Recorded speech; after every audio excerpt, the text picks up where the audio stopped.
വയനാട്ടിലെ മുണ്ടക്കൈ ചൂരൽമല പ്രദേശങ്ങളിൽ ഉരുൾപൊട്ടൽ മഹാദുരന്തത്തിൽ എല്ലാം നഷ്ടപ്പെട്ടവരെ പുനരധിവസിപ്പിക്കുക എന്ന മഹത്തായ ലക്ഷ്യത്തോടെ മുസ്ലിം ലീഗ് ഏറ്റെടുത്ത പദ്ധതി ഇപ്പോൾ ഗുരുതരമായ അഴിമതി ആരോപണങ്ങളുടെ നിഴലിലാണ്.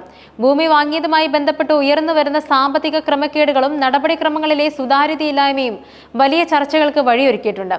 ഒരു പുനരധിവാസ പദ്ധതിക്ക് പിന്നിൽ ഇത്തരം ആരോപണങ്ങൾ ഉയരുന്നത് അതിന്റെ വിശ്വാസ്യതയെയും ലക്ഷ്യശുദ്ധിയെയും സാരമായി ബാധിക്കുന്ന ഒന്നാണ്. വിവാദങ്ങളുടെ പ്രധാന കേന്ദ്രം ഭൂമി വാങ്ങിയ വിലയുമായി ബന്ധപ്പെട്ടാണ്. മേപ്പാടി പഞ്ചായത്തിലെ തൃക്കൈപ്പറ്റ വില്ലേജിൽ ഉൾപ്പെടുന്ന വെള്ളിത്തോട് പ്രദേശത്തെ 11 ഏക്കർ ഭൂമിയാണ് പുനരധിവാസത്തിനായി മുസ്ലിം ലീഗ് വാങ്ങിയത്. ഈ പ്രദേശത്തെ തോട്ടഭൂമിക്ക് 1 സെന്റിന് പരമാവധി 65,000 രൂപയാണ് നിലവിലെ മാർക്കറ്റ് വിലയെങ്കിൽ മുസ്ലിം ലീഗ് ഈ ഭൂമിക്ക് സെന്റിന് 1,20,000 രൂപയിലധികമാണ് നൽകിയതെന്നാണ് ആരോപണം. ഇത് മാർക്കറ്റ് വിലയുടെ ഇരട്ടിയിലധികം വരുമെന്നതാണ് പ്രധാന വിമർശനം.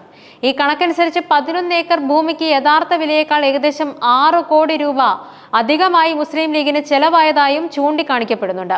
പൊതുജനങ്ങളുടെ സംഭാവനകളും പാർട്ടിയുടെ ഫണ്ടും ഉപയോഗിച്ച് നടത്തുന്ന ഒരു പദ്ധതിയിൽ ഇത്രയും വലിയ തുക അധികമായി നൽകേണ്ടി വന്നത് എന്തിനാണെന്ന ചോദ്യം സ്വാഭാവികമായും ഉയരുന്നുമുണ്ട്. ഒരു ദുരന്തബാധിതരെ സഹായിക്കാനായി നടത്തുന്ന പദ്ധതിയിൽ പോലും ലാഭം കൊയ്യാനും അഴിമതി നടത്താനും ചിലർ ശ്രമിക്കുന്നുണ്ടോ എന്ന സംശയം ഇത് ബലപ്പെടുത്തുന്നുമുണ്ട്.